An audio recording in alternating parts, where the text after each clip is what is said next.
Lieu de tous les regards depuis 3 jours, le Centre international de conférence de Kintélé abrite plusieurs événements connexes au sommet des 3 bassins, des écosystèmes et des forêts tropicales.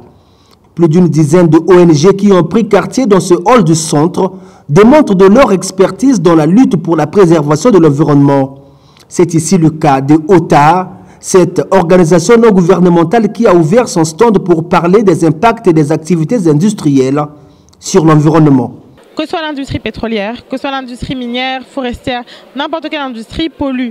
Et donc il faut ici comprendre comment moins polluer, comment avoir une démarche plus verte. J'ai créé ce stand pour qu'un maximum de ONG, cabinets d'études d'impact et sociétés puissent venir ici parler de leur engagement du développement durable au sein de leur société.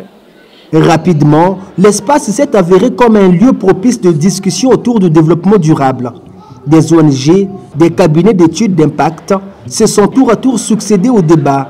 Des panels productifs en termes d'idées et d'engagement, à l'instar de l'ONG Le Livre du Congo Blanc qui, elle, lutte pour la réparation des catastrophes naturelles sur l'environnement, à l'instar des érosions qui sont aussi la conséquence de l'activité humaine sur la nature. Le pays qui est le nôtre, le Congo, fait partie des pays qui ont plus de lois que les autres.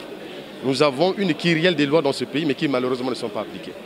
Et donc du coup, les lois ne suffisent plus.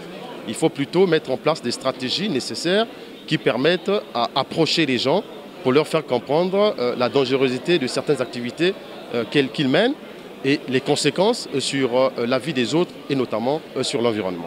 Des débats, il y en a eu également avec la Direction générale des mines autour de l'activité minière et ses conséquences sur l'environnement. La mine industrielle en ce moment-ci, elle n'est pas encore au point, en dehors d'une seule mine industrielle que nous disposons, qui est celle de Soremi. Et qu'à cette étape, nous ne pouvons pas avoir des impacts négatifs sur l'environnement de cette activité industrielle de Soremi.